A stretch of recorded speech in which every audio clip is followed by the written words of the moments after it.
ಈ ಒಂದು ಪತ್ರಿಕಾಗೋಷ್ಠಿಯಲ್ಲಿ ಶಾಸಕಾಂಗ ಪಕ್ಷದ ನಾಯಕರಾಗಿರ್ತಕ್ಕಂಥ ಸುರೇಶ್ ಬಾಬಣ್ಣ ಅವರು, ಕೋಲಾರಿನ ಸಂಸದರಾಗಿರ್ತಕ್ಕಂಥ ಮಲ್ಲೇಶ್ ಬಾಬಣ್ಣ ಅವರು, ಜೊತೆಯಲ್ಲಿ ಹಲವಾರು ಹಿರಿಯ ಮತ್ತು ಕಿರಿಯ ಶಾಸಕ ಮಿತ್ರರು, ಮಾಜಿ ವಿಧಾನ ಪರಿಷತ್ನ ಸದಸ್ಯರು, ಮಾಜಿ ಸಚಿವರು, ನಾಡಗೌಡರು ಸಾಹೇಬರು ಎಲ್ಲರೂ ಕೂಡ ಇವತ್ತಿನ ಈ ಒಂದು ಪತ್ರಿಕಾಗೋಷ್ಠಿಯನ್ನು ಕರೀತಕ್ಕಂಥ ಮೂಲ ಉದ್ದೇಶ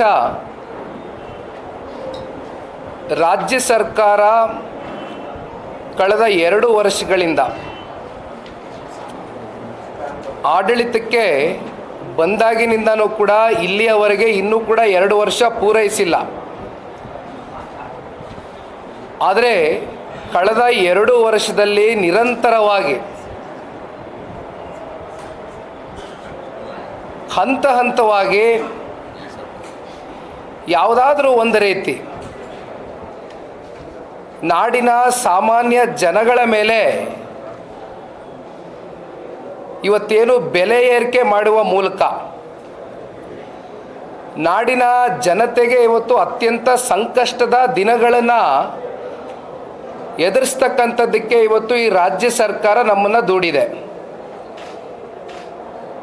ಆ ಹಿನ್ನೆಲೆಯಲ್ಲಿ ಈಗಾಗಲೇ ಸಾಕಷ್ಟು ಚರ್ಚೆಗಳು ಮಾಧ್ಯಮದಲ್ಲಿ ರಾಜ್ಯದ ಜನತೆಗೆ ನಿಮ್ಮೆಲ್ಲರ ಜವಾಬ್ದಾರಿಯನ್ನು ಮೆರೀತಕ್ಕಂಥ ಒಂದು ಕೆಲಸವನ್ನು ತಾವುಗಳು ಕೂಡ ನಿರಂತರವಾಗಿ ಮಾಡ್ಕೊಂಡು ಬಂದಿದ್ದೀರಿ. ಒಂದು ರಾಜಕೀಯ ಪಕ್ಷವಾಗಿ ಪ್ರಾದೇಶಿಕ ನೆಲೆಗಟ್ಟನ್ನು ಹೊಂದಿರತಕ್ಕಂಥ ಜನತಾದಳ ಪಕ್ಷವು ಕೂಡ ನಮ್ಮ ಕರ್ತವ್ಯಗಳು, ನಮ್ಮ ಜವಾಬ್ದಾರಿಯನ್ನು ಇವತ್ತು ರಾಜ್ಯದ ಪ್ರತಿಯೊಬ್ಬ ಕನ್ನಡಿಗನ ಒಂದು ಭಾವನೆ, ಪ್ರತಿಯೊಬ್ಬ ಕನ್ನಡಿಗನ ಭಾವನೆಯನ್ನು ಇವತ್ತು ನಾವು ಹೊರಗಾಕ್ತಕ್ಕಂಥ ಕೆಲಸವನ್ನು, ಪ್ರಯತ್ನವನ್ನು ಮಾಡ್ತಾ ಇದ್ದೇವೆ. ಆ ಹಿನ್ನೆಲೆಯಲ್ಲಿ ಇವತ್ತು ಬೆಳಗಿನಿಂದ ಕೂಡ ಜನತಾದಳ ಪಕ್ಷದ ಕಾರ್ಯಕರ್ತ ಬಂಧುಗಳು ನಮ್ಮ ನಾಯಕರಾಗಿರ್ತಕ್ಕಂಥ ಸನ್ಮಾನ್ಯ ಶ್ರೀ ಕೇಂದ್ರದ ಸಚಿವರು ಕುಮಾರಣ್ಣ ಅವರ ಸಲಹೆಗಳು, ಸೂಚನೆಗಳು ಇವೆಲ್ಲವನ್ನು ಪಡೆದುಕೊಂಡ ನಂತರ ಸಾಕಪ್ಪ ಸಾಕು, ಕಾಂಗ್ರೆಸ್ ಸರ್ಕಾರ ಸಾಕು ಅಂತಕ್ಕಂಥ ಅಭಿಯಾನ ಇವತ್ತಿನಿಂದ ಪ್ರಾರಂಭ ಮಾಡಿದ್ದೇವೆ. ಸಾಕಪ್ಪ ಸಾಕು, ಕಾಂಗ್ರೆಸ್ ಸರ್ಕಾರ ಸಾಕು ಅಂತ ಹೇಳ್ತಾ ಇರ್ತಕ್ಕಂಥದ್ದು ಮೊದಲನೇ ಸ್ಥಾನದಲ್ಲಿರ್ತಕ್ಕಂಥದ್ದು ಈ ನಾಡಿನ 7.5 ಕೋಟಿ ಕನ್ನಡಿಗರು. ಕನ್ನಡಿಗರ ಭಾವನೆ ಕಳೆದ 2 ವರ್ಷದ ಈ ಕಾಂಗ್ರೆಸ್ ಪಕ್ಷದ ಆಡಳಿತದಲ್ಲಿ ವೈಫಲ್ಯತೆಗಳು,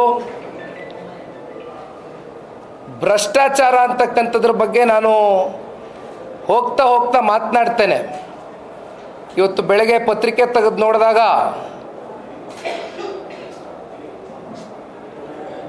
economic adviser of chief minister Basavaraj Rayareddy ಅವರು ಮಾಡಿರ್ತಕ್ಕಂಥ ಒಂದು ಹೇಳಿಕೆ ಪತ್ರಿಕೆಗಳಲ್ಲಿ ಇವತ್ತು ಎಲ್ಲವೂ ಕೂಡ ನೀವು ಬಿತ್ತರಿಸಿದ್ದೀರಿ. ನಾನು ಬಸವರಾಜ ರಾಯರೆಡ್ಡಿ ಸಾಹೇಬರಿಗೆ ಈ ಸಂದರ್ಭದಲ್ಲಿ ಹೃದಯಪೂರ್ವಕವಾದಂಥ ಅಭಿನಂದನೆಗಳು, ಧನ್ಯವಾದಗಳನ್ನ ಸಲ್ಲಿಸಲಿಕ್ಕೆ ಇಷ್ಟಪಡ್ತೇನೆ. ಕಾರಣ ಇಷ್ಟು ಮುಕ್ತವಾಗಿ ಆಡಳಿತ ಪಕ್ಷದಲ್ಲಿರ್ತಕ್ಕಂಥ ಶಾಸಕರು, ಅದರಲ್ಲೂ ಎಕನಾಮಿಕ್ ಅಡ್ವೈಸರ್ ಆಫ್ ಮುಖ್ಯಮಂತ್ರಿಗಳು ಅತ್ಯಂತ ಮುಕ್ತವಾಗಿ ಇವತ್ತು ಭ್ರಷ್ಟಾಚಾರದ ಬಗ್ಗೆ ಕರ್ನಾಟಕ ರಾಜ್ಯ ನಂಬರ್ 1 ಸ್ಥಾನಕ್ಕೆ ತಲುಪಿದೆ ಅಂತಕ್ಕಂಥದ್ರ ಬಗ್ಗೆ ಅತ್ಯಂತ ಸ್ಪಷ್ಟವಾಗಿ ಅವರೇ ಹೇಳಿಕೆಯನ್ನು ಕೊಟ್ಟಿರ್ತಕ್ಕಂಥದ್ದು ಪತ್ರಿಕೆಗಳಲ್ಲಿ ತಾವೆಲ್ಲ ಬರೆದಿದ್ದೀರಿ, ಬೆಳಗ್ಗೆ ನಾವು ಓದಿದ್ದೇವೆ. ಈ ಹಿಂದೆಯೂ ಕೂಡ ರಾಯರೆಡ್ಡಿ ಅವರು 5 ಗ್ಯಾರಂಟಿಗಳು ಕೊಟ್ಟಿರ್ತಕ್ಕಂಥದ್ದು ಯಾವ ರೀತಿ ರಾಜ್ಯದ ಅಭಿವೃದ್ಧಿಯ ಮೇಲೆ ಪರಿಣಾಮಗಳು ಬಿದ್ದಿದೆ, ಅನುದಾನಗಳನ್ನ ಕೊಡಲಿಕ್ಕೆ ಸರ್ಕಾರದ ಕೈಯಲ್ಲಿ ಇವತ್ತು ಆಗ್ತಾ ಇಲ್ಲ, ಅಭಿವೃದ್ಧಿ ಕುಂಠಿತಗೊಂಡಿದೆ 5 ಗ್ಯಾರಂಟಿಗಳು ಘೋಷಣೆ ಕೊಟ್ಟಿರ್ತಕ್ಕಂಥ ಹಿನ್ನೆಲೆಯಲ್ಲಿ ಅಂತಕ್ಕಂಥದ್ರ ಬಗ್ಗೆ ಕೂಡ ಈ ಹಿಂದೆ ಬಸವರಾಜ ರಾಯರೆಡ್ಡಿ ಅವರೇ ಚರ್ಚೆಯನ್ನು ಮಾಡಿದರು. ಅದು ಕೂಡ ನಾನು ಈ ಸಂದರ್ಭದಲ್ಲಿ ನೆನೆಸ್ಕೊಳ್ಬೇಕಾಗ್ತದೆ. ಇವತ್ತು ಈ ರಾಜ್ಯ ಸರ್ಕಾರ ಯಾವ ರೀತಿ ಆಡಳಿತ ಮಾಡ್ತಾ ಇದೆ ಅಂತಕ್ಕಂಥದ್ದಕ್ಕೆ ಸಾಕಷ್ಟು ವೈಫಲ್ಯತೆಗಳ ಉದಾಹರಣೆಗಳು ರಾಜ್ಯ ಸರ್ಕಾರದಲ್ಲಿ ಸಂಪುಟದಲ್ಲಿ ಇರ್ತಕ್ಕಂಥ ಸಚಿವರುಗಳ ಹೇಳಿಕೆ, ಸರ್ಕಾರದ ಭಾಗವಾಗಿ ಕೆಲಸವನ್ನು ನಿರ್ವಹಣೆ ಮಾಡ್ತಾ ಇರ್ತಕ್ಕಂಥ ಅವರ ಶಾಸಕ ಮಿತ್ರರ ಹೇಳಿಕೆಗಳು. ಈಗೇನೊಂದು ಆ್ಯಕ್ಟಿವ್ ಇಂಟರ್ ಪೋರ್ಟಲ್ ಮಾಡ್ಕೊಂಡಿದ್ದೀವಿ ನಾವಿಲ್ಲಿ. ಈ ಪೋರ್ಟಲಲ್ಲಿ ಇವತ್ತು ಈ ವೆಬ್ಸೈಟ್ನ ನೀವು ಮಾಧ್ಯಮದ ಸ್ನೇಹಿತರು ಕಾಣಬಹುದು. ಈ ವೆಬ್ಸೈಟ್ ಮೂಲಕ ನಾನು ಸಾಕಷ್ಟು ವಿಷಯಗಳು, ಹೇಳಿಕೆಗಳು ಕಳೆದ 2 ವರ್ಷದಿಂದ ಆಡಳಿತ ಪಕ್ಷದಲ್ಲಿ ಇರ್ತಕ್ಕಂಥ ಶಾಸಕ ಮಿತ್ರರ ಪ್ರತಿಯೊಂದು ಹೇಳಿಕೆ ಕೂಡ ತಮ್ಮ ಪತ್ರಿಕೆಗಳಲ್ಲಿ ತಾವೇ ಇದನ್ನು ಎಸ್ಟಾಬ್ಲಿಷ್ ಮಾಡ್ಕೊಂಡಿದ್ದೀರಿ, ಬಿತ್ತರಿಸಿದ್ದೀರಿ. ಯಾವ ದಿನಾಂಕ, ಯಾವ ಪತ್ರಿಕೆಯಲ್ಲಿ ಈ ಹೇಳಿಕೆಗಳು ತಮ್ಮ ಮೂಲಕ ರಾಜ್ಯದ ಜನತೆಗೆ, ಸಚಿವರು, ಶಾಸಕರ, ಆಡಳಿತ ಪಕ್ಷದ ಸಚಿವರು, ಶಾಸಕರುಗಳ ಹೇಳಿಕೆ ಬಂದಿದೆ ಅಂತಕ್ಕಂಥದ್ದು ಕೂಡ ನೀವು ಈ ವೆಬ್ಸೈಟ್ನಲ್ಲಿ ಕಾಣಬಹುದು. ಈ ಸಾಕಪ್ಪ ಸಾಕು, ಕಾಂಗ್ರೆಸ್ ಸರ್ಕಾರ ಸಾಕು ಅಂತಕ್ಕಂಥ ಅಭಿಯಾನ ಒಂದು ದಿನದ ಅಭಿಯಾನ ಅಲ್ಲ. ಮುಂಬರ್ತಕ್ಕಂಥ ದಿನಗಳಲ್ಲಿ ಬಹುಶಃ ಅಲ್ಲಿ ಇನ್ನೊಂದು ನೀವು ಗಮನಿಸ್ಬೋದು. ರಾಜ್ಯ ಸರ್ಕಾರ ಯಾವ ರೀತಿ ಸಚಿವರುಗಳನ್ನ, ಅವರ ಸ್ವಪಕ್ಷದ ಸಚಿವರನ್ನ ಹನಿ ಟ್ರ್ಯಾಪ್ ಮಾಡಿದ್ದಾರೆ. ಜೊತೆಯಲ್ಲಿ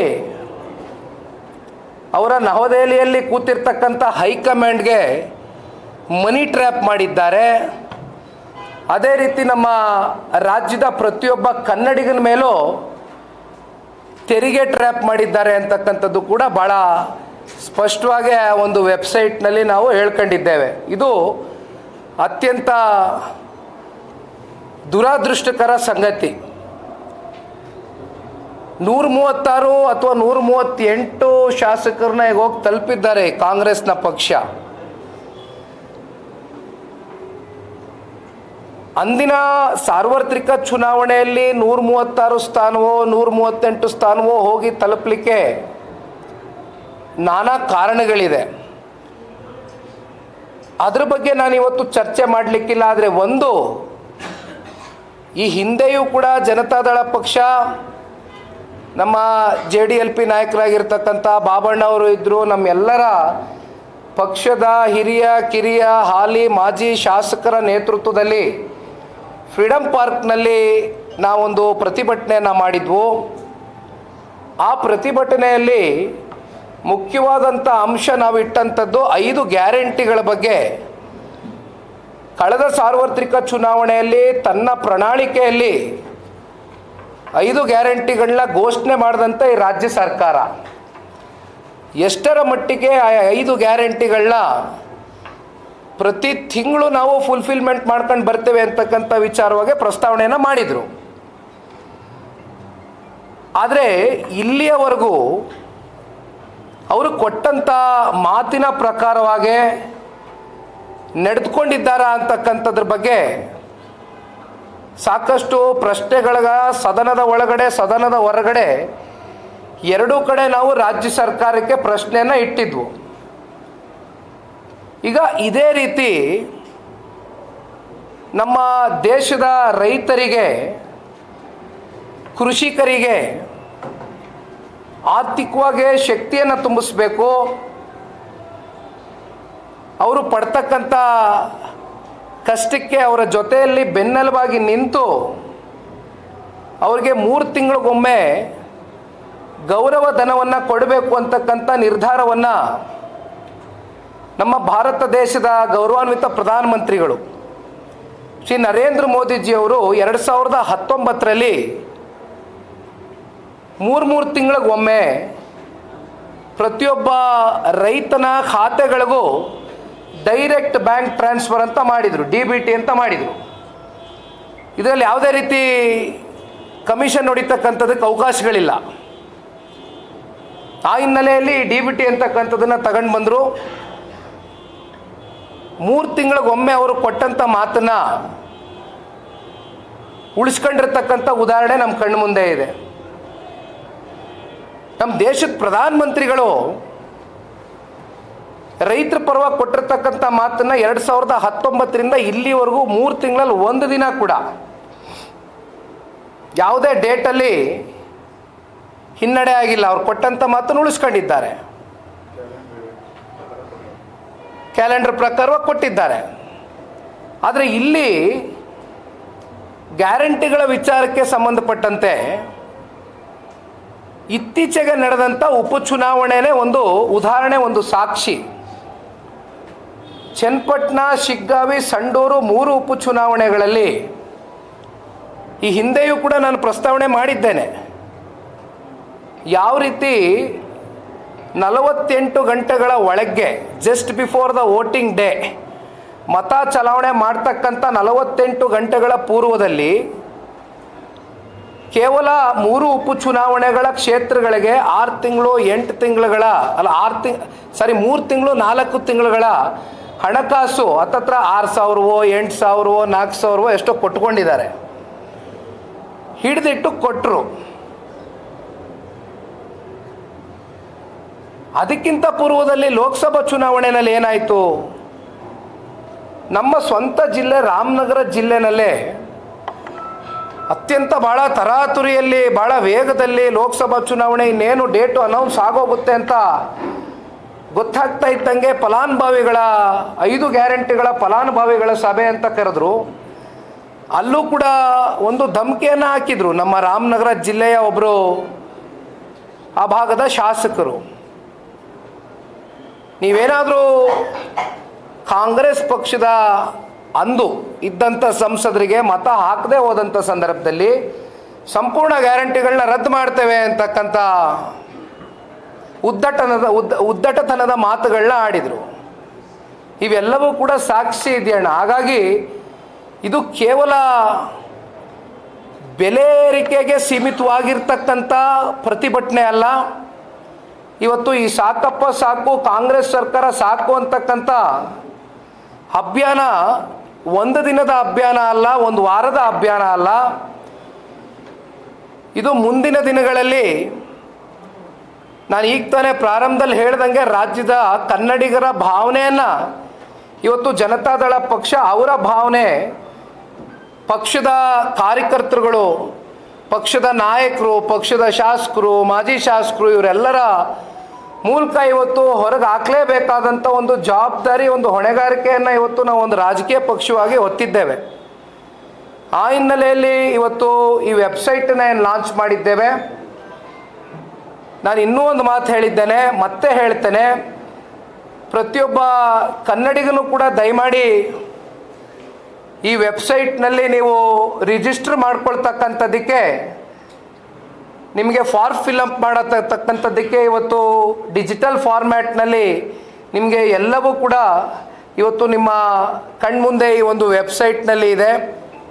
ಹಾಗಾಗಿ ನಾವೆಲ್ಲ ಒಟ್ಟಾಗಿ ಸೇರಿ ಈ ಜಾಯಿನ್ ದ ಮೂಮೆಂಟ್ ಕ್ಯಾಂಪೇನ್ ನಾವೇನು ಮಾಡ್ಕೊಂಡಿದ್ದೇವೆ, ಈ ಒಂದು ಅಭಿಯಾನದಲ್ಲಿ ಪ್ರತಿಯೊಬ್ಬ ಕನ್ನಡಿಗನೂ ಕೂಡ ಭಾಗಿಯಾಗಬೇಕು ಅಂತಕ್ಕಂಥ ಕಳಕಳಿಯಾದಂಥ ಒಂದು ಮನವಿಯನ್ನು ನಮ್ಮ ಮಾಧ್ಯಮದ ಸ್ನೇಹಿತರ ಮೂಲಕ ನಾನು ಕೇಳ್ಕೊಳ್ಳಿಕ್ಕೆ ಬಯಸ್ತೇನೆ.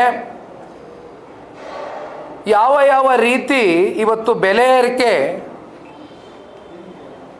ಹೊಡೆತಗಳು ಪ್ರತಿನಿತ್ಯ ಇವತ್ತು ಆರ್ಥಿಕ ಸಂಕಷ್ಟಗಳು ಪ್ರತಿ ಕುಟುಂಬ ಇವತ್ತು ಎದುರಿಸ್ತಾ ಇದೆ ಅಂತಕ್ಕಂಥದ್ದಕ್ಕೆ ಉದಾಹರಣೆ ಒಂದು ಬರ್ತ್ ಸರ್ಟಿಫಿಕೇಟಿಂದ 900% ಶುಲ್ಕ ಹೆಚ್ಚಳ ಮಾಡಿದ್ದಾರೆ. ಒಂದು ಬರ್ತ್ ಸರ್ಟಿಫಿಕೇಟ್ ತಗೊಳ್ಳಿ, ಒಂದು ಡೆತ್ ಸರ್ಟಿಫಿಕೇಟ್ ತಗೊಳ್ಳಿ. ಅಷ್ಟೇ ಅಲ್ಲ, ಇವತ್ತು ವಿದ್ಯುತ್ನ ಬೆಲೆ ದರ ಏರಿಕೆ 36% ಏರಿಕೆ ಆಗಿದೆ. ವಿದ್ಯುತ್ತು ಕಾಕಾ ಪಾಟೀಲ್ ನಿನಗೂ ಫ್ರೀ, ಮಾದೇವಪ್ಪ ನಿನಗೂ ಫ್ರೀ, ಅವನಿಗೂ ಫ್ರೀ, ಇವನಿಗೂ ಫ್ರೀ ಅಂದರು. ಬಟ್ ಅಲ್ಟಿಮೇಟ್ಲಿ ದ ಪರ್ಸೆಂಟೇಜ್, ವಿದ್ಯುತ್ತಿನ ದರದ ಪರ್ಸೆಂಟೇಜ್ ಏನಾಗಿದೆ, 36% ಏರಿಕೆ ಆಗಿದೆ. ಅಷ್ಟೇ ಅಲ್ಲ, ಇವತ್ತು ಹಾಲು ಪ್ರತಿ ಲೀಟ್ರಿಗೆ 9 ರೂಪಾಯಿ ಏರಿಕೆ ಮಾಡ್ಕೊಂಡಿದ್ದೀರಿ. ಅದರ ಮುಂದುವರೆದ ಭಾಗವಾಗಿ ಬಸ್ಸಿನ ಹೌದು, ಯಾರ್ಯಾರು ಟ್ರಾವೆಲರ್ಸ್ ಇದ್ದಾರೆ ಅವರಿಗೂ ಕೂಡ ನೀವು 15% ಏರಿಕೆ ಮಾಡ್ಕೊಂಡಿದ್ದೀರಿ. ಈಗ ಟ್ರಾಫಿಕ್ಗೋಸ್ಕರ ಆಯ್ತಪ್ಪ, ನಾವು ಈ ಟ್ರಾಫಿಕ್ನ ಯಾಗಾದರೂ ಸ್ಥಗಿತಗೊಳಿಸಿ ಒಂಥರ ನಿರ್ಮೂಲನೆ ಮಾಡಬೇಕು, ಯಾಗಾದರೂ ನಾವು ಮೆಟ್ರೋ ಆದರೂ ಹತ್ತೋಣ ಅಂದರೆ ಮೆಟ್ರೋನಲ್ಲಿ ಅಗೇನ್ 64%, 64% ನೀವು ದರವನ್ನು ಏರಿಕೆ ಮಾಡ್ಕೊಂಡಿದ್ದೀರಿ. ಅಷ್ಟೇ ಅಲ್ಲ, ಇವತ್ತು ಆಸ್ಪತ್ರೆಯ OPD ಶುಲ್ಕ ಅದರಲ್ಲೂ ಕೂಡ ನೀವು ಹೆಚ್ಚಳ ಮಾಡ್ಕೊಂಡಿದ್ದೀರಿ. ಇವತ್ತು ಕಸ ಪ್ರತಿ ಚದರಡಿ ಇವತ್ತು 10 ರೂಪಾಯಿಯಿಂದ 400 ರೂಪಾಯಿವರೆಗೂ, from 10 rupees to 400 rupees. Registration ಫೀಸ್ನ ಜಾಸ್ತಿ ಮಾಡ್ಕೊಂಡಿದ್ದೀರಿ, ಸ್ಟ್ಯಾಂಪ್ ಡ್ಯೂಟಿ ಫೀಸ್ನ ಜಾಸ್ತಿ ಮಾಡ್ಕೊಂಡಿದ್ದೀರಿ, ವ್ಯಾಲ್ಯೂಯೇಷನ್ನು. ಯಾವ ಒಂದು ಭಾಗದಲ್ಲೂ ಕೂಡ, ಯಾವ ಒಂದು ಹಂತದಲ್ಲೂ ಕೂಡ ಇವತ್ತು ಜನಗಳಿಗೆ ನೀವು ಜೀವನ ಮಾಡ್ತಕ್ಕಂಥದ್ದಕ್ಕೆ ಸೂಕ್ತವಾದಂಥ ಒಂದು ಸಂದರ್ಭ ನೀವು ಸೃಷ್ಟಿ ಮಾಡೇ ಇಲ್ಲ ಕಳೆದ 2 ವರ್ಷದಲ್ಲಿ. ಬಹುಶಃ ಇನ್ನು ಒಂದು ವಿಚಾರದಲ್ಲಿ ನೀವು ದರ ಏರಿಕೆ ಮಾಡಿಲ್ಲ. ನಾವು ಉಸಿರಾಡೋ ಗಾಳಿಲಿ ಒಂದು ದರ ಏರಿಕೆ ಇಲ್ಲಿವರೆಗೂ ಮಾಡಿಲ್ಲ. ನಮ್ಮ ಪುಣ್ಯ, ರಾಜ್ಯದ ಜನತೆಯ ಪುಣ್ಯ. ಇನ್ನು ಹತ್ತತ್ರ 48 ದರ ಏರಿಕೆಗಳಾಗಿದೆ ಅಂತಕ್ಕಂಥ ಮಾಹಿತಿಯನ್ನು ನಾವು ಪಡೆದುಕೊಂಡಿದ್ದೇವೆ. ಇವೆಲ್ಲದರ ವಿರುದ್ಧವಾಗಿ ಒಂದು ಕಡೆ ಭ್ರಷ್ಟಾಚಾರದ ಬಗ್ಗೆ ರಾಯರೆಡ್ಡಿ ಅವರು ಹೇಳ್ದಂಗೆ ನಂಬರ್ 1 ಸ್ಥಾನ ಇವತ್ತು ಈ ರಾಜ್ಯದ ಸರ್ಕಾರಕ್ಕೆ ಕೊಡ್ಬೋದು ಅಂತಕ್ಕಂಥದ್ದನ್ನ ಅವರೇ ಏನು ಹೇಳ್ಕೊಂಡಿದ್ದಾರೆ. ಇದು ನಿಜಕ್ಕೂ ಕೂಡ ಅತ್ಯಂತ ವಿಪರ್ಯಾಸ. ಮುಂದಿನ ದಿನಗಳಲ್ಲಿ ಇದೇ ರೀತಿ ಈ ಕಾಂಗ್ರೆಸ್ನ ಸರ್ಕಾರದ ಆಡಳಿತದಲ್ಲಿ ಯಾವ ಒಬ್ಬ ನಾಗರಿಕನಿಗೂ ಕೂಡ ಆಡಳಿತದಲ್ಲಿ ಸುಧಾರಣೆ ಕಾಣಬಹುದು, ಬದಲಾವಣೆ ಕಾಣಬಹುದು ಅಂತಕ್ಕಂಥ ಅಪೇಕ್ಷೆ ನಾವು ಯಾರೂ ಇಟ್ಕೊಂಡಿಲ್ಲ. ಆದರೆ ಅಪ್ಪಿತಪ್ಪಿ ಏನಾದರೂ ಇದು ಇದೇ ರೀತಿ ಮುಂದೆ ನಡ್ಕೊಂಡು ಹೋದರೆ ಮುಂದೊಂದು ದಿನ, ಹಿಂದೆ ಎಮರ್ಜೆನ್ಸಿ ಡಿಕ್ಲೇರ್ ಆಗಿತ್ತು ಇಂದಿರಾ ಗಾಂಧಿ ಅವ್ರ ಪೀರಿಯಡಲ್ಲಿ, ಅಥವಾ ಯಾವುದಾದ್ರೂ ದೊಡ್ಡ ಮಟ್ಟದ ಪ್ರವಾಹಗಳು, ಭೂಕಂಪಗಳು ಆದಾಗ, ನ್ಯಾಚುರಲ್ ಕೆಲಾಮಿಟೀಸ್ ಆದಾಗ ಎಮರ್ಜೆನ್ಸಿ ಡಿಕ್ಲೇರ್ ಆಗ್ತಿರ್ತಕ್ಕಂಥದ್ದು ನೋಡಿದ್ದೇವೆ ನಾವು. ಆದರೆ ಮುಂದೊಂದು ದಿನ ನನಗನ್ನಿಸ್ತಕ್ಕಂಥದ್ದು, ನಮ್ಮೆಲ್ರಿಗೂ ಬಹುಶಃ ಇದು ಒಪ್ಕೊಳ್ತಕ್ಕಂಥ ವಿಚಾರ, ಒಂದು ದೊಡ್ಡ ಮಟ್ಟದಲ್ಲಿ ಆರ್ಥಿಕ ಸಂಕಷ್ಟಕ್ಕೆ ಒಳಗಾಗ್ತಕ್ಕಂಥದ್ದು ಅಷ್ಟೇ ಅಲ್ಲ, ಇವತ್ತು ಒಂದು ದೊಡ್ಡ ಆರ್ಥಿಕ ಸಂಕಷ್ಟದ ಒಂದು ಎಮರ್ಜೆನ್ಸಿ, ಒಂದು ಸುನಾಮಿ ರೀತಿಯಲ್ಲಿ ನಾವು ಡಿಕ್ಲೇರ್ ಮಾಡ್ತಕ್ಕಂಥ ಒಂದು ಸನ್ನಿವೇಶ ಕೂಡ ನಾವು ಬಹಳ ದೂರ ಏನಿಲ್ಲ ಎದುರಿಸ್ತಕ್ಕಂಥದಕ್ಕೆ. ಇದು ಕೂಡ ಕನ್ನಡ ನಾಡಿನ ಜನತೆ ಎದುರಿಸ್ಬೇಕಾಗಿರ್ತಕ್ಕಂಥ ದಿನಗಳು ಭಾಳ ದೂರ ಇಲ್ಲ ಅಂತಕ್ಕಂಥದ್ದು ನಮ್ಮೆಲ್ಲರಲ್ಲೂ ಒಂದು ರೀತಿ ಭಾಳ ಗೊಂದಲ ಇದೆ.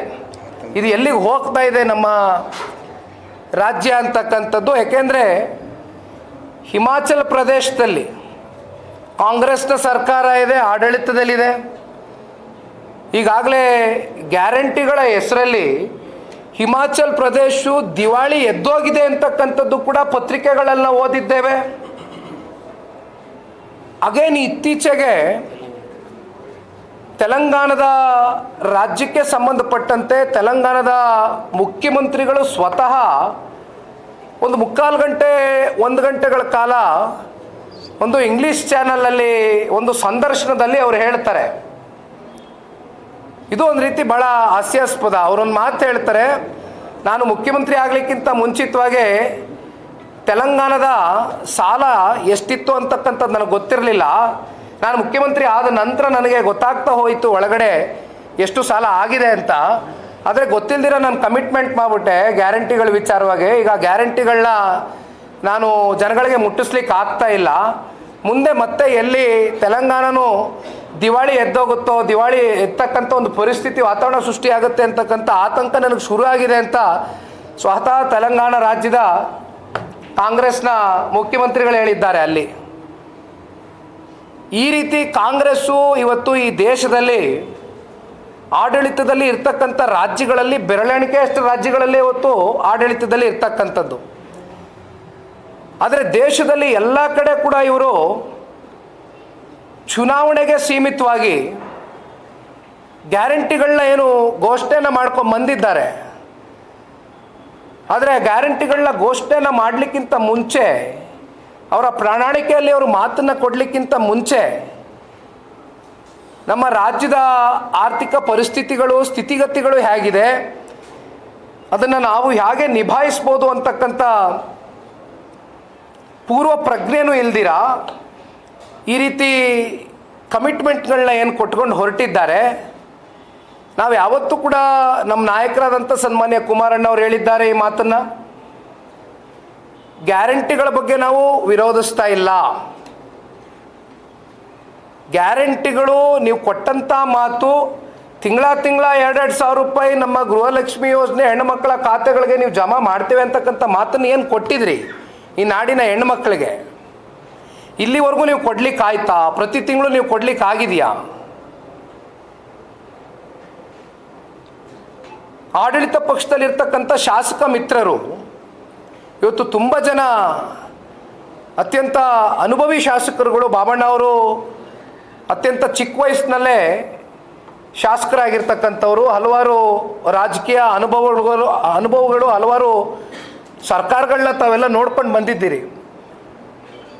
ಆದರೆ ಇವತ್ತು ನಮ್ಮ ಪಕ್ಷದ ಶಾಸಕರಿಗಷ್ಟೇ ಅಲ್ಲ, ಇವತ್ತು ಕಾಂಗ್ರೆಸ್ನ ಪಕ್ಷದ ಶಾಸಕರ ಪರಿಸ್ಥಿತಿಗಳು ಆಫ್ ದ ರೆಕಾರ್ಡ್ ನಾನು ಹೇಳ್ತಾ ಇರೋದು. ಖಂಡಿತವಾಗ್ಲೂ ನೀವು ಆನ್ ದ ರೆಕಾರ್ಡು ಕ್ಯಾಮ್ರಾ ಇಟ್ಬಿಟ್ಟು ಮೈಕ್ ಇಟ್ಬಿಟ್ಟು ಏನು ಪರಿಸ್ಥಿತಿ ಇದೆ ಅಂತ ಹೇಳಿದ್ರೆ ವಾಸ್ತವಾಂಶ ಹೇಳಲಿಕ್ಕೆ ಎಲ್ಲರೂ ಕೂಡ ಧೈರ್ಯ ಮಾಡಲಿಕ್ಕಿಲ್ಲ. ಆದರೆ ಆಫ್ ದ ರೆಕಾರ್ಡು ನೀವು ಅವ್ರ ಜೊತೆ ಕೂತ್ಕೊಂಡು ಚರ್ಚೆ ಮಾಡಿದಂಥ ಸಂದರ್ಭದಲ್ಲಿ ಇವತ್ತು ಅವರನ್ನು ಶಾಸಕರಾಗಿ ಆಯ್ಕೆ ಮಾಡಿರ್ತಕ್ಕಂಥ ಮತದಾರರು ಕೇಳ್ತಕ್ಕಂಥ ಪ್ರಶ್ನೆಗಳು ಏನು, ಮೂಲಭೂತ ಸೌಕರ್ಯಗಳು ಇವತ್ತು ಸಂಪೂರ್ಣವಾಗಿ ಕುಟಿತಗೊಂಡಿದೆ, ಸಂಪೂರ್ಣವಾಗಿ ಇವತ್ತು ಅಭಿವೃದ್ಧಿ ಅಂತಕ್ಕಂಥದ್ದು ಈ ರಾಜ್ಯದಲ್ಲಿ ಕಾಣದೇ ಇರತಕ್ಕಂಥ ನಿಟ್ಟಿನಲ್ಲಿ ಇವತ್ತು ಈ ಕಾಂಗ್ರೆಸ್ಸು ₹1 ಬಹುಶಃ ಇತ್ತೀಚೆಗೆ ಒಂದು 10 ಕೋಟಿ ರೂಪಾಯಿ ಅನುದಾನ ಕೊಟ್ಟಿದ್ದಾರೆ. ಆ 10 ಕೋಟಿ ರೂಪಾಯಿಯಲ್ಲಿ ಇತ್ತೀಚೆಗೆ ಇಷ್ಟು ಹತ್ತತ್ರ 2 ವರ್ಷ ಕಳೆದ ನಂತರ ಆ 10 ಕೋಟಿ ರೂಪಾಯಿಯಲ್ಲಿ ನೀವು ಎಷ್ಟರ ಮಟ್ಟಕ್ಕೆ ಕ್ಷೇತ್ರದ ರಸ್ತೆಗಳನ್ನ ಮಾಡಿಸ್ಲಿಕ್ಕಾಗ್ತದೆ, ಅಥವಾ ಆಸ್ಪತ್ರೆಗಳನ್ನ ನಿರ್ಮಾಣ ಮಾಡಲಿಕ್ಕಾಗ್ತದೆ, ಶಾಲಾ ಕಟ್ಟಡಗಳಿಗೂ ಕೊಡಲಿಕ್ಕಾಗ್ತದೆ, ಚರಂಡಿ ವ್ಯವಸ್ಥೆಗಳಿಗೆ ಕೊಡಲಿಕ್ಕಾಗ್ತದೆ.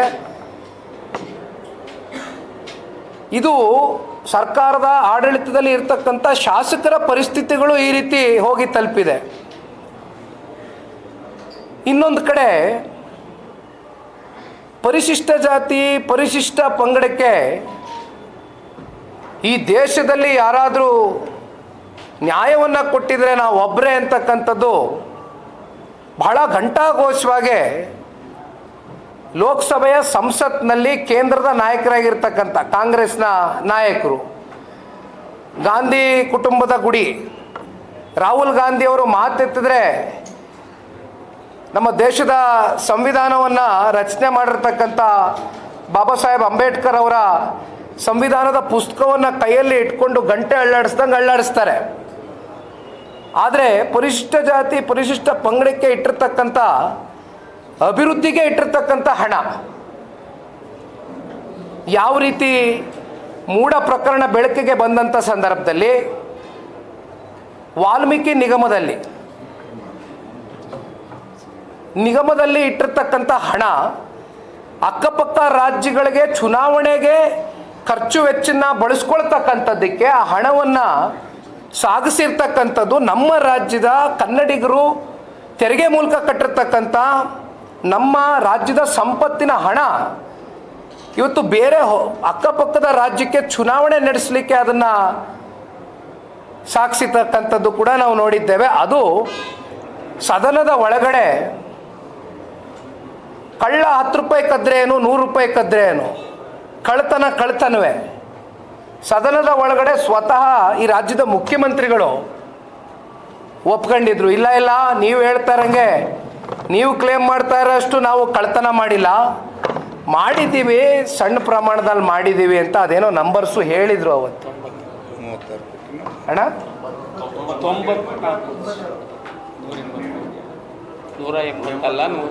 ಈ ರೀತಿ ಇದು ಕೇವಲ ಬೆಲೆ ಏರಿಕೆ ವಿಚಾರಕ್ಕೆ ಸಂಬಂಧಪಟ್ಟಂತ ಅಭಿಯಾನ ಅಂತಕ್ಕಂಥದ್ದನ್ನ ಯಾರೂ ಭಾವಿಸ್ಬೇಕಾಗಿಲ್ಲ. ಇಲ್ಲಿ ಭ್ರಷ್ಟಾಚಾರವೂ ಅಡಗಿದೆ, ಬೆಲೆ ಏರಿಕೆನೂ ಅಡಗಿದೆ, ಜೊತೆಯಲ್ಲಿ ಅಭಿವೃದ್ಧಿಯ ವಿಚಾರದಲ್ಲಿ ಇವತ್ತು ರಾಜ್ಯದ ಸಂಪತ್ತು ಲೂಟಿ ಮಾಡ್ತಾ ಇರ್ತಕ್ಕಂಥ ಪ್ರಕರಣಗಳು ಅಷ್ಟೇ ಅಲ್ಲ, ಇವತ್ತು ನಮ್ಮ ನಾಡಿನ ಲಾ ಆ್ಯಂಡ್ ಆರ್ಡರ್ ಪರಿಸ್ಥಿತಿ ಎಲ್ಲಿಗೆ ಬಂದು ತಲುಪಿದೆ ಅಂತಕ್ಕಂಥದ್ದಕ್ಕೆ ಮೊನ್ನೆ ದಿನ ಒಂದು ಹೆಣ್ಣುಮಗಳ ಮೇಲೆ ಇತ್ತೀಚೆಗೆ ಒಂದು ಅತ್ಯಾಚಾರ ಆಗಿರ್ತಕ್ಕಂಥ ಪ್ರಕರಣ ಬೆಳಕಿಗೆ ಬಂದಿದೆ. ಅದನ್ನು ಮಾನ್ಯರು ಗೃಹ ಸಚಿವರ ಹೇಳಿಕೆ ನಾವೆಲ್ಲರೂ ಗಮನಿಸಿದ್ದೇವೆ. ಭಾಳ ಅತ್ಯಂತ ಲಘುವಾಗಿ, ಅದರಲ್ಲಿ ಏನು ಅಂಥ ಗಾಂಭೀರ್ಯತೆ ಇಲ್ಲ ಈ ಒಂದು ವಿಚಾರದಲ್ಲಿ ಅಂತಕ್ಕಂಥ ಹಿನ್ನೆಲೆಯಲ್ಲಿ ಗೃಹ ಸಚಿವರು ಭಾಳ ಕೂಲಾಗೆ ತಗೊಂಡು ಹೇಳಿಕೆಯನ್ನು ಕೊಟ್ಟಿರ್ತಕ್ಕಂಥದ್ದನ್ನು ನಾವು ಗಮನಿಸಿದ್ದೇವೆ. ನಮ್ಮ ಲಾ ಆ್ಯಂಡ್ ಆರ್ಡರ್ ಯಾವ ಪರಿಸ್ಥಿತಿಗೆ ಬಂದಿದೆ ಅಂತಕ್ಕಂಥದ್ದಾದರೆ, ಇತ್ತೀಚೆಗೆ ನಡೆದಂಥ ಅಧಿವೇಶನದ ಸಂದರ್ಭದಲ್ಲಿ ಸದನದ ಒಳಗಡೆ ಇಲ್ಲಿ ನಮ್ಮ ಶಾಸಕ ಮಿತ್ರರು ಬಾಬಣ್ಣವರು ಕೂಡ ನಮ್ಮ ಜೊತೆಯಲ್ಲಿದ್ದಾರೆ, ಇಡೀ ರಾಜ್ಯದ ಜನತೆ ನಾವೆಲ್ಲರೂ ಕೂಡ ನೋಡಿದ್ದೇವೆ. ಒಬ್ಬರು ಅತ್ಯಂತ ಪ್ರಭಾವಿ ಸಚಿವರು, ಮುಖ್ಯಮಂತ್ರಿಗಳ ಕ್ಯಾಬಿನೆಟ್ನಲ್ಲಿ ಇರ್ತಕ್ಕಂಥ ಒಬ್ಬರು ಸಚಿವರು ಕೊಟ್ಟಿರ್ತಕ್ಕಂಥ ಹೇಳಿಕೆ,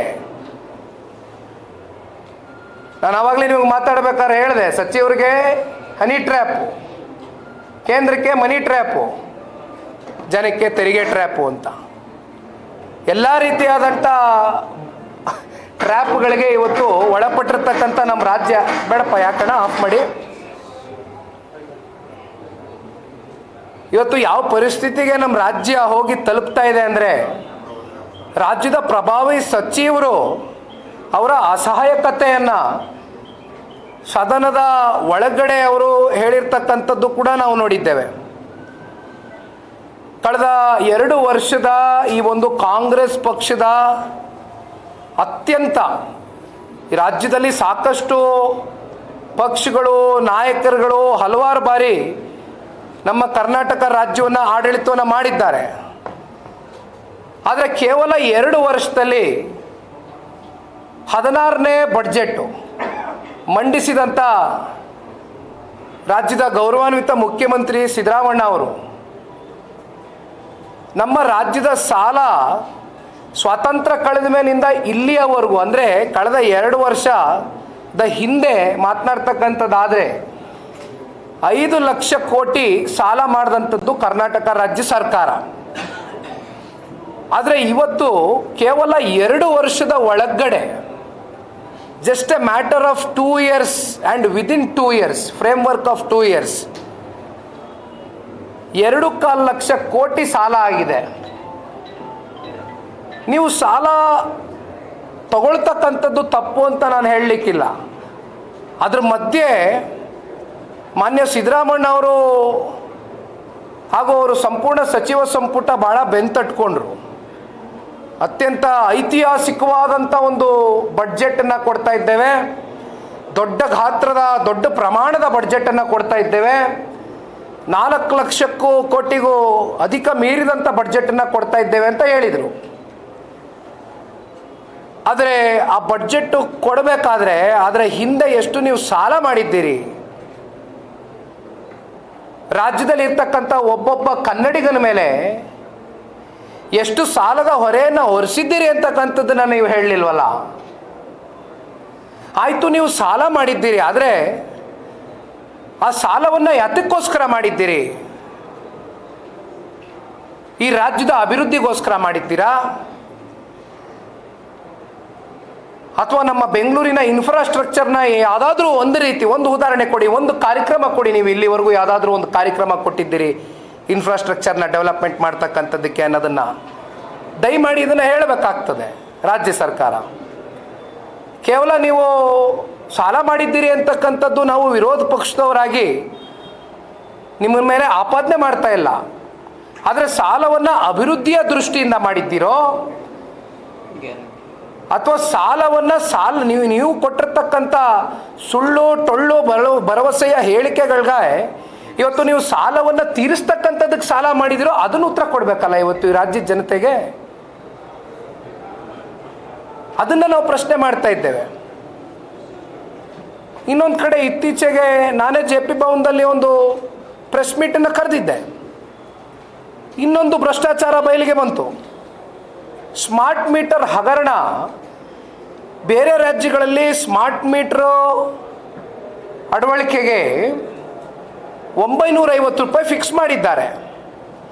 ಆದರೆ ನಮ್ಮ ರಾಜ್ಯದಲ್ಲಿ ಬಾಟಾ ಪ್ರೈಸ್ ಕೊಟ್ಟಿದ್ದಾರೆ ನಮಗೆ 4998 ರೂಪಾಯಿ. 5000 ಅಲ್ಲ, 2 ರೂಪಾಯಿ ಕಮ್ಮಿ ಕೊಟ್ಟಿದ್ದಾರೆ ಬಾಟಾ ಪ್ರೈಸ್.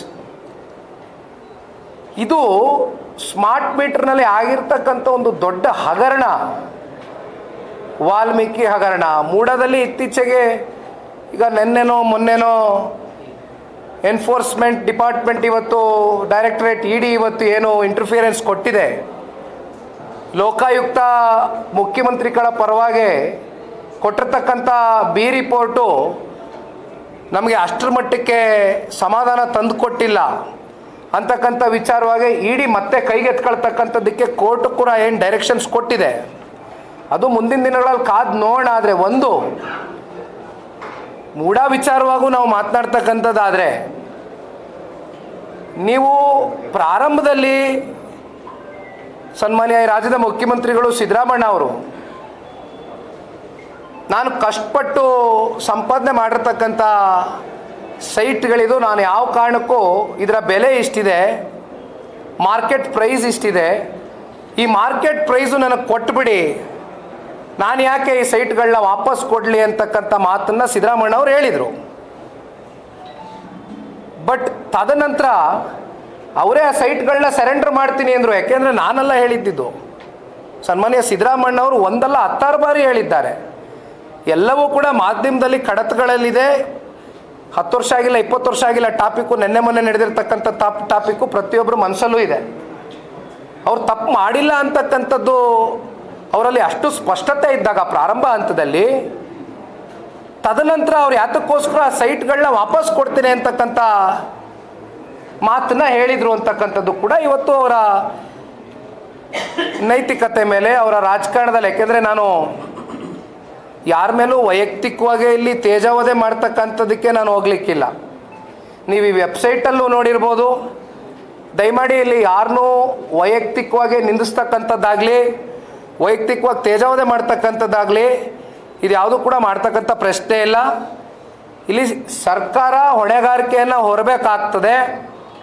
ಅದಕ್ಕೋಸ್ಕರ ಇವತ್ತು ಈ ಒಂದು ವೆಬ್ಸೈಟನ್ನು ಲಾಂಚ್ ಮಾಡಿದ್ದೆ ಹೊರತುಪಡಿಸಿ ವೆಬ್ಸೈಟ್ ಒಳಗಡೆ ತಾವು ಹೋಗಿ ಸವಿಸ್ತಾರವಾಗಿ ದಯಮಾಡಿ ನೋಡ್ಬೋದು. ಅದರಲ್ಲಿ ಯಾರನ್ನೂ ತೇಜಾವಧೆ ಮಾಡಿಲ್ಲ. ಬಟ್ ಅದರ ಬದಲಾಗಿ ಯಾರ್ಯಾರು ಯಾವ್ಯಾವ ಹೇಳಿಕೆಗಳು ಯಾವ್ಯಾವ ಸಂದರ್ಭದಲ್ಲಿ ಕಾಂಗ್ರೆಸ್ನ ಸ್ವಪಕ್ಷದ ಸಚಿವರು ಶಾಸಕರು ಕೊಟ್ಟಿದ್ದಾರೆ, ತಮ್ಮ ಮಾಧ್ಯಮಗಳಲ್ಲಿ ಎಸ್ಟಾಬ್ಲಿಷ್ ಆಗಿರ್ತಕ್ಕಂಥ ಆರ್ಟಿಕಲ್ಸ್ನೇ ಇವತ್ತು ನಿಮ್ಮ ಕಣ್ಮುಂದೆ ಇಲ್ಲಿ ಈ ವೆಬ್ಸೈಟ್ನಲ್ಲಿ ಇಟ್ಟಿದ್ದೇವೆ. ಅಂತಿಮವಾಗಿ ಒಂದು ಕೊನೆಯದಾಗಿ ಈ ಒಂದು ಅಭಿಯಾನದ ಪ್ರಕ್ರಿಯೆ ಇದೇ ವಾರ ಶನಿವಾರದಂದು ಫ್ರೀಡಮ್ ಪಾರ್ಕ್ನಲ್ಲಿ ಒಂದು ದೊಡ್ಡ ಮಟ್ಟದ ಬೃಹತ್ ಅಭಿಯಾನವನ್ನು ಜನತಾದಳ ಪಕ್ಷದ ಕಾರ್ಯಕರ್ತ ಬಂಧುಗಳು ಜೊತೆಯಲ್ಲಿ ಪಕ್ಷದ ಎಲ್ಲ ನಮ್ಮ ಗೌರವಾನ್ವಿತ ಶಾಸಕರು, ಗೌರವಾನ್ವಿತ ಮಾಜಿ ಶಾಸಕರು, ಸಂಪೂರ್ಣ ಪಕ್ಷದ ವತಿಯಿಂದ ಸನ್ಮಾನ್ಯ ನಮ್ಮ ಕೇಂದ್ರದ ಸಚಿವರಾಗಿರ್ತಕ್ಕಂಥ ಶ್ರೀ ಕುಮಾರಣ್ಣ ಅವರ ನೇತೃತ್ವದಲ್ಲಿ ಈ ಒಂದು ಅಭಿಯಾನವನ್ನು ನಾವು ಶನಿವಾರದ ದಿನ ಒಂದು ಪ್ರತಿಭಟನೆಯ ಮೂಲಕ ರಾಜ್ಯದ ಜನಗಳಲ್ಲಿ ಅವರಲ್ಲಿ ಇರ್ತಕ್ಕಂಥ ಭಾವನೆಗಳಿಗೆ ಸ್ಪಂದಿಸ್ತಕ್ಕಂಥ ಒಂದು ಅಭಿಯಾನವನ್ನು ಮಾಡ್ತಾ ಇದ್ದೇವೆ. ಜೊತೆಯಲ್ಲಿ ಇನ್ನೂ ಹೆಚ್ಚು ಜಾಗೃತಿಯನ್ನು ಮೂಡಿಸ್ತಕ್ಕಂಥ ಒಂದು ಹಿನ್ನೆಲೆಯಲ್ಲಿ ಅಂದಿನ ದಿನ ಸನ್ಮಾನ್ಯ ಕುಮಾರಣ್ಣ ಅವರ ನೇತೃತ್ವದಲ್ಲಿ ಅವರೇ ಸ್ವತಃ ಬಂದು ಕೇವಲ ಬೆಲೆ ಏರಿಕೆಗೆ ಸೀಮಿತವಾಗಿರ್ತಕ್ಕಂಥ ಅಭಿಯಾನ ಅಷ್ಟೇ ಅಲ್ಲ, ಈ ಅಭಿಯಾನ ನಿರಂತರವಾಗಿ ಈ ರಾಜ್ಯ ಸರ್ಕಾರದ ವೈಫಲ್ಯತೆಗಳು, ಭ್ರಷ್ಟಾಚಾರ ಜೊತೆಯಲ್ಲಿ ಬೆಲೆ ಏರಿಕೆಯನ್ನು ಸೇರಿದಂತೆ ನಾವು ಈ ಒಂದು ಅಭಿಯಾನವನ್ನು ಹೋರಾಟದ ಮೂಲಕ, ಪ್ರತಿಭಟನೆಯ ಮೂಲಕ ದೊಡ್ಡ ಸಂಖ್ಯೆಯಲ್ಲಿ ಜನತಾದಳ ಪಕ್ಷದ ಕಾರ್ಯಕರ್ತ ಬಂಧುಗಳು ಫ್ರೀಡಂ ಪಾರ್ಕ್ನಲ್ಲಿ ಶನಿವಾರದ ದಿನ ಕರೆಯನ್ನು ಕೊಟ್ಟಿದ್ದೇವೆ, ಘೋಷಣೆಯನ್ನು ಕೊಡ್ತಾ ಇದ್ದೇವೆ.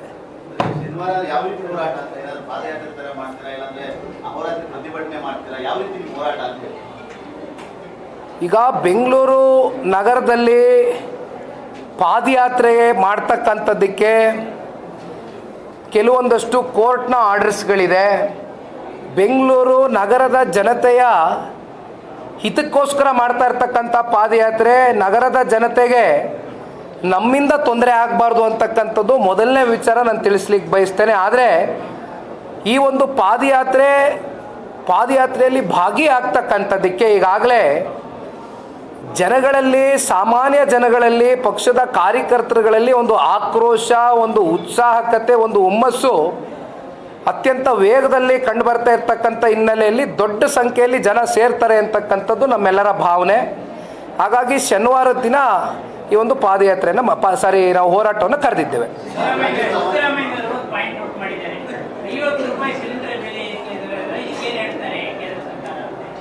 2004ರಿಂದ 2014 UPA ಸರ್ಕಾರ ನಮ್ಮ ಕೇಂದ್ರದಲ್ಲಿ ಇದ್ದಂಥದ್ದು, ಅದು ನಮ್ಮೆಲ್ಲರಿಗೂ ಗೊತ್ತಿರತಕ್ಕಂಥ ವಿಚಾರ. ಕಾಂಗ್ರೆಸ್ನ ಸ್ನೇಹಿತರಿಗೆ ಏನಾದರೂ ಬಹುಶಃ ಅವರು ಸ್ಟೂಡೆಂಟ್ ಲೈಫಲ್ಲಿ ಮ್ಯಾಥ್ಸ್ನ ಏನಾದರೂ ಮಿಸ್ ಮಾಡಿದ್ರ ಅಂತ ಅಂದ್ಕೊಳ್ತೇನೆ. ಅಂಕಿಅಂಶಗಳಲ್ಲಿ ಬಹುಶಃ ಪಾಪ ಎಡುತ್ತಾ ಇದ್ದಾರೆ. UPA ಗೌರ್ಮೆಂಟ್ ಇದ್ದಂಥ ಸಂದರ್ಭದಲ್ಲಿ ಗ್ಯಾಸ್ ಸಿಲಿಂಡರ್ನ LPG ಬೆಲೆ ಇದ್ದಂಥದ್ದು 1241 ರೂಪಾಯಿ, 1241 ರುಪೀಸ್ UPA ಗೌರ್ಮೆಂಟ್ ಇದ್ದಂಥ ಸಂದರ್ಭದಲ್ಲಿ ಅಪ್ ಟು 2014. ಈಗ 854 ರೂಪಾಯಿ ನರೇಂದ್ರ ಮೋದಿಜಿ ಅವರ ಸರ್ಕಾರದಲ್ಲಿ 50 ರೂಪಾಯಿ ಏರಿಸಿದ್ರು ಕೂಡ ಈಗ ಬೆಲೆ ಏರಿಕೆ ಮಾಡಬಾರ್ದು ಅಂತಕ್ಕಂಥ ಪ್ರಶ್ನೆ ಇಲ್ಲ. ಇಲ್ಲಿ ಇನ್ಫ್ಲೇಷನ್ ಬಗ್ಗೆನೂ ಮಾತನಾಡಬೇಕಾಗ್ತದೆ. ಇನ್ಫ್ಲೇಷನ್ ಪರ್ಸೆಂಟೇಜ್ ಎಷ್ಟು ಹೋಗಬೇಕು, ಆ ಇನ್ಫ್ಲೇಷನ್ ಪರ್ಸೆಂಟೇಜ್ನ ಗೈಡ್ಲೈನ್ಸ್ ಒಳಗಡೆ ಇವತ್ತು ಕೇಂದ್ರ ಸರ್ಕಾರ ವರ್ತನೆಯನ್ನು ಮಾಡ್ತಾ ಇದೆ. ಆದರೆ ರಾಜ್ಯ ಸರ್ಕಾರ ಇನ್ಫ್ಲೇಷನ್ ಪಾಯಿಂಟ್ನ ದಾಟಿ 1% ಮೇಲೆ ಹೊಟ್ಟೋಗಿದೆ ಆಲ್ರೆಡಿ. ಹಾಗಾಗಿ ಇಲ್ಲಿ ಅವರದೇ ಸರ್ಕಾರ ಇದ್ದಾಗ 1241 ರೂಪಾಯಿಗೆ ಗ್ಯಾಸು, LPG ಗ್ಯಾಸ್ ಸಿಗ್ತಾ ಇದ್ದಂಥದ್ದು ಈಗ 854 ರುಪೀಸ್. ಸುಮ್ಮನೆ ಈಗ ಬೆಲೆ ಏರಿಕೆ ವಿಚಾರಕ್ಕೆ ಸಂಬಂಧಪಟ್ಟಂತೆ ಅಯ್ಯೋ ನಾವು ಸಿಗಾಕಬಿಟ್ಟಿದ್ದೀವಲ್ಲ, ಯಾಗಾದರೂ ಮಾಡಿ ಇದರಿಂದ ನಾವು ತಪ್ಪಿಸ್ಕೋಬೇಕು ಅಂತ ಸಮರ್ಥನೆ ಮಾಡ್ಕೊಳ್ತಕ್ಕಂಥ ಅವಶ್ಯಕತೆ ಇಲ್ಲ. ಇನ್ನೊಬ್ಬರ ಮೇಲೆ ಬೆಡ್ ತೋರಿಸಿ ಗೂಬೆ ಕೂರಿಸ್ತಕ್ಕಂಥ ಅವಶ್ಯಕತೆ ಇಲ್ಲ. ಪೆನ್ನು ಪೇಪರ್ ಕೇಳಿದರು ಈ ರಾಜ್ಯದ ಉಪಮುಖ್ಯಮಂತ್ರಿಗಳು, ಪೆನ್ನು ಪೇಪರು ಡೈರಿ ಗೀರಿ ಎಲ್ಲ ಕೊಟ್ಟಾಗೋಗಿದೆ ಜನ ಅವ್ರ ಕೈಗೆ. 136 ಜನ ಶಾಸಕರು, 138 ಪಾಪ ಮೊನ್ನೆ 8 ಆದರು, 138. ಇದಕ್ಕಿಂತ ಇನ್ನೇನು ಕೊಡ್ಲಿಕ್ಕಾಗ್ತದೆ ಈ ರಾಜ್ಯದ ಜನತೆ ಅವ್ರಿಗೆ? ಇದಕ್ಕಿಂತ ಅಧಿಕಾರ ಕೊಡ್ಲಿಕ್ಕಾಗ್ತದೆ? ಎಸ್ ಬಾಸ್, ಸಾರ್ವಜನಿಕರಿಗೆ ಖಂಡಿತವಲ್ಲ. ಯಾಕೆಂದರೆ ಇದು ಮಾಡ್ತಾ ಇರ್ತಕ್ಕಂಥ ದೃಷ್ಟಿನೇ ಸಾರ್ವಜನಿಕರ ಭಾವನೆಗೆ ಸ್ಪಂದಿಸ್ತಕ್ಕಂಥದ್ದು ಅಂತ ನಾನು ಹೇಳಿದ್ದೇನೆ. ಜಾಯಿನ್ ದ ಮೂವ್ಮೆಂಟ್ ಅಂತಕ್ಕಂಥ ಒಂದು ವೆಬ್ಸೈಟ್ನಲ್ಲೂ ಕೂಡ ನಾವು ಲಾಂಚ್ ಮಾಡಿದ್ದೇವೆ. ಆ ಫಾರ್ಮ್ನ ಫಿಲಪ್ ಮಾಡ್ಬೋದು, ರಿಜಿಸ್ಟರ್ ಆಗ್ಬೋದು. ಪ್ರತಿಯೊಬ್ಬ ಕನ್ನಡಿಗನಿಗೂ ಕೂಡ ನಿಮ್ಮ ಮಾಧ್ಯಮದ ಮೂಲಕ ಈ ಒಂದು ಮೂವ್ಮೆಂಟ್ಗೆ ಆಹ್ವಾನವನ್ನು ಕೊಡ್ತೇನೆ.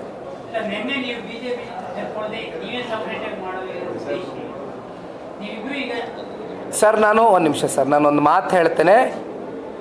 ಇತ್ತೀಚೆಗೆ ಫ್ರಮ್ ಪಾಸ್ಟ್ ಒಂದು ವಾರದಿಂದ ಈಚೆಗೆ ಜನತಾದಳ ಪಕ್ಷಕ್ಕೂ BJPಗೂ ಎಲ್ಲೋ ಒಂದು ಕಡೆ ಅಸಮಾಧಾನ ಶುರು ಆಗಿಬಿಟ್ಟಿದೆ ಅಂತಕ್ಕಂಥ ವಿಚಾರವಾಗಿ ಸಾಕಷ್ಟು ಚರ್ಚೆಗಳೇನು ಪ್ರಾರಂಭ ಆಗಿದೆ. ದಯಮಾಡಿ ನಾವು ಒಂದು ಮಾತನ್ನು ಹೇಳಲಿಕ್ಕೆ ಬಯಸ್ತೇವೆ.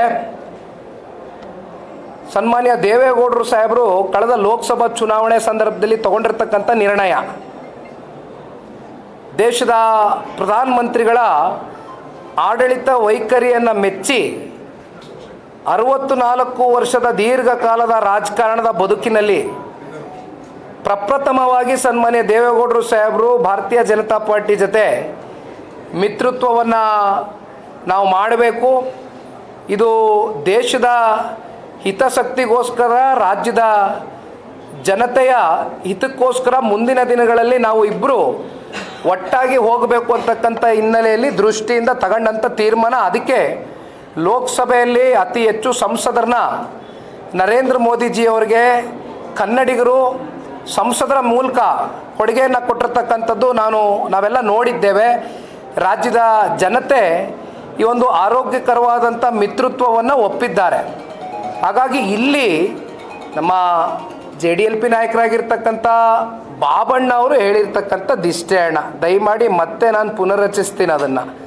ಇದರಲ್ಲಿ ಯಾವುದೇ ರೀತಿ ಭಿನ್ನಾಭಿಪ್ರಾಯದ ಪ್ರಶ್ನೆ ಇಲ್ಲ, ಯಾವುದೇ ರೀತಿ ಅಸಮಾಧಾನದ ಪ್ರಶ್ನೆ ಇಲ್ಲ. ಕಳೆದ ಮೂಡ ಸಂದರ್ಭದ ಒಂದು ಹೋರಾಟ ಏನಿತ್ತು, ಒಂದು ಪಾದಯಾತ್ರೆ ಏನಿತ್ತು, ಆ ಸಂದರ್ಭದಲ್ಲಿ ನಾವು ಒಂದು ಕೋಆರ್ಡಿನೇಷನ್ ಕಮಿಟಿ ಮಾಡಬೇಕು. ಒಂದು ಕೋಆರ್ಡಿನೇಷನ್ನಲ್ಲಿ ಎರಡೂ ಪಕ್ಷ ಒಂದು ಸಮನ್ವಯತೆಯ ಒಂದು ದೃಷ್ಟಿಯಿಂದ, ಸಮನ್ವಯತೆಯನ್ನು ಕಾಪಾಡ್ಕೊಳ್ತಕ್ಕಂಥ ಒಂದು ದೃಷ್ಟಿಯಿಂದ ಒಂದು ಆರೋಗ್ಯಕರವಾದಂಥ ಕೋಆರ್ಡಿನೇಷನ್ ಕಮಿಟಿ ಆಗಬೇಕು ಅಂತಕ್ಕಂಥದ್ರ ಬಗ್ಗೆ ನಾವು ಚರ್ಚೆನ ಅವತ್ತು ಕೂಡ BJPಯ ರಾಜ್ಯದ ನಾಯಕರ ಮುಂದೆ ಸನ್ಮಾನ್ಯ ಕುಮಾರಣ್ಣ ಅವರ ನೇತೃತ್ವದ ಸಭೆಯಲ್ಲಿ ನಾವೆಲ್ಲರೂ ಕೂಡ ಇದನ್ನು ಮುನ್ನೆಲೆಗೆ ತೊಗೊಂಡು ಬಂದಿದ್ವಿ. ಆದರೆ ಇಲ್ಲಿವರೆಗೂ ಅದು ಆಗಲಿಲ್ವಲ್ಲ ಅಂತಕ್ಕಂಥ ವಿಚಾರವಾಗಿ ಆಗಬೇಕು ಅತಿ ಶೀಘ್ರದಲ್ಲೇ. ಇದು ಆಗ್ತಕ್ಕಂಥದ್ದಾದರೆ ಇನ್ನೂ ಹೆಚ್ಚಿನ ಸಮನ್ವಯತೆ ಆಗುತ್ತೆ ಅಂತಕ್ಕಂಥ ದೃಷ್ಟಿಯಿಂದ ನಮ್ಮ ಬಾಬಣ್ಣ ಅವರು ಇತ್ತೀಚಿನ ದಿನಗಳಲ್ಲಿ ಅವರು ಹೇಳಿಕೆಯನ್ನು ಕೊಟ್ಟಿರ್ತಕ್ಕಂಥದ್ದು ಸತ್ಯ.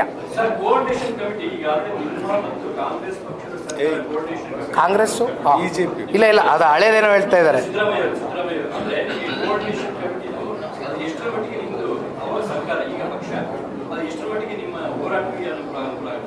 ಸರ್, ಈಗ ಹಳೆಯ 2018ರ ಕಾಂಗ್ರೆಸ್ಸು ಮತ್ತು ಜನತಾದಳ ಪಕ್ಷದ ಆ ಒಂದು ಸಮ್ಮಿಶ್ರ ಸರ್ಕಾರ ಯಾವ ರೀತಿ 14 ತಿಂಗಳುಗಳ ಕಾಲ ಸಾಗಿತು ಅಂತಕ್ಕಂಥದ್ದು ಮಾಧ್ಯಮದ ಮಿತ್ರರು ನನಗಿಂತ ಚೆನ್ನಾಗಿ ತಮ್ಗೆ ಅರಿವಿದೆ. ಎಲ್ಲವೂ ಕೂಡ ಅವತ್ತು ರಾಜ್ಯದ ಜನತೆ ಮುಂದೆ ಇಟ್ಟಿದ್ದೀರಿ.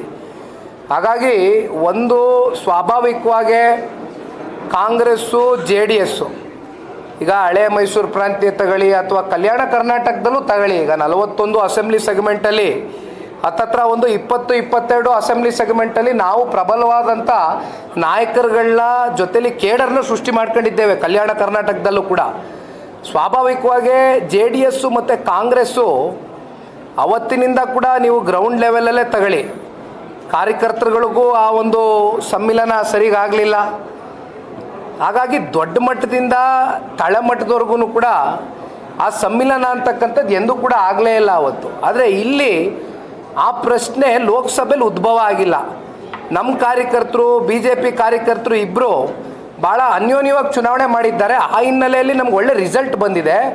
ಹಾಗಾಗಿ ಸುಮ್ಮನೆ ಕಾಂಗ್ರೆಸ್ನ ಅಪಪ್ರಚಾರಗಳು ಏನೋ ಬಿರುಕಾಗ್ಬಿಟ್ಟಿದೆ JDS ಮತ್ತು BJPಯ ಸಂಬಂಧದ ಮಧ್ಯೆ ಅಂತಕ್ಕಂಥ ಇವೆಲ್ಲ ಸುಳ್ಳಿನ ಸೃಷ್ಟಿಗಳೇನಿದೆಯಲ್ಲ, ಇದು ಯಾವುದು ಕೂಡ ಆಗಕೂಡ್ದು ಅನ್ನೋದಕ್ಕೆ ಇವತ್ತು ಮುಂದಿನ ದಿನಗಳಲ್ಲಿ ಒಂದು ದಟ್ಟವಾದಂಥ ಒಂದು ಹೆಜ್ಜೆಯನ್ನು ಇವತ್ತು ನಮ್ಮ ನಾಯಕರಾದಂಥ ಕುಮಾರಣ್ಣ ಅವರ ನೇತೃತ್ವದಲ್ಲಿ ಭಾರತೀಯ ಜನತಾ ಪಾರ್ಟಿಯ ರಾಜ್ಯ ನಾಯಕರುಗಳು ಕೂಡ ಇದನ್ನು ಭಾಳ ಗಂಭೀರವಾಗಿ ಪರಿಗಣನೆಗೆ ತಗೊಂಡು ಮುಂದಿನ ದಿನಗಳಲ್ಲಿ ಕೋಆರ್ಡಿನೇಷನ್ ಕಮಿಟಿ ಅತಿ ಶೀಘ್ರದಲ್ಲೇ ಬಗೆಹರಿಸಲಿ ಅಂತಕ್ಕಂಥದ್ದು ನಾವೆಲ್ಲರೂ ಆಶಿಸ್ತೀವಿ.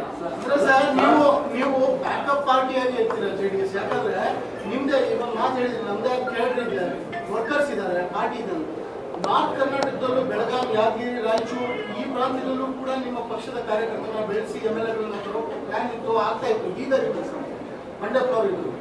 ಆದರೆ ತದನಂತರದಲ್ಲಿ ಈಗೇನಾಗ್ತಿದೆ ಅಂದ್ರೆ ನೀವು ಮರ್ಜ್ ಪಾರ್ಟಿ ಅನ್ನೋ ರೀತಿಯಲ್ಲಿ ನಿಮ್ಮ ಆಕ್ಟಿವಿಸ್ಟ್ಗಳು, ನಿಮ್ಮ ಪಾರ್ಟಿಯ ಕಾರ್ಯಕರ್ತರು, ನಾಯಕರುಗಳು ಕೂಡ ಹೇಳಿಕೆಗಳನ್ನ ನಾವು ನೋಡಿ ಹೇಳಿ ಬಸ್ ಸುರೇಶ್ ಬಾಬು ಅವರು ಕೊಡುವಂತ ಹೇಳಿಕೆ ಮಹತ್ವ ಪಡ್ಕೊಳ್ತಾರೆ.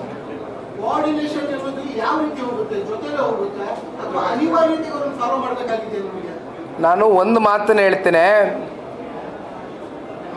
ಈ ರಾಜ್ಯದಲ್ಲಿ ಸನ್ಮಾನ್ಯ ದೇವೇಗೌಡರು ಸಾಹೇಬ್ರ ಹೋರಾಟದ ಕಿಚ್ಚಿದೆಯಲ್ಲ, ಹೋರಾಟದ ಹಿನ್ನೆಲೆಗಳಿದೆಯಲ್ಲ, ನಮ್ಮ ನಾಡಿನ ರೈತರ ಪರವಾಗಿ ಅಥವಾ ಅವ್ರಿಗೆ ನಮ್ಮ ನಾಡಿನ ನೀರಾವರಿ ವಿಚಾರಕ್ಕೆ ಸಂಬಂಧಪಟ್ಟಂತೆ ಇದ್ದಂಥ ದೂರದೃಷ್ಟಿಗಳು, ದೂರ ಕಲ್ಪನೆಗಳು ಇವತ್ತು ಕೇವಲ ಹಳೆ ಮೈಸೂರು ಪ್ರಾಂತ್ಯಕ್ಕಷ್ಟೇ ಅಲ್ಲ, ಇವತ್ತು ಕಲ್ಯಾಣ ಕರ್ನಾಟಕ ಹಾಗೂ ಇನ್ನು ಕಿತ್ತೂರು ಕರ್ನಾಟಕ ಇವೆಲ್ಲವೂ ಸೇರಿದಂತೆ ಸನ್ಮಾನ್ಯ ದೇವೇಗೌಡರು ಸಾಹೇಬ್ರ ಕೊಡುಗೆಗಳು ಸಾಕಷ್ಟು ಅಪಾರವಾಗಿದೆ.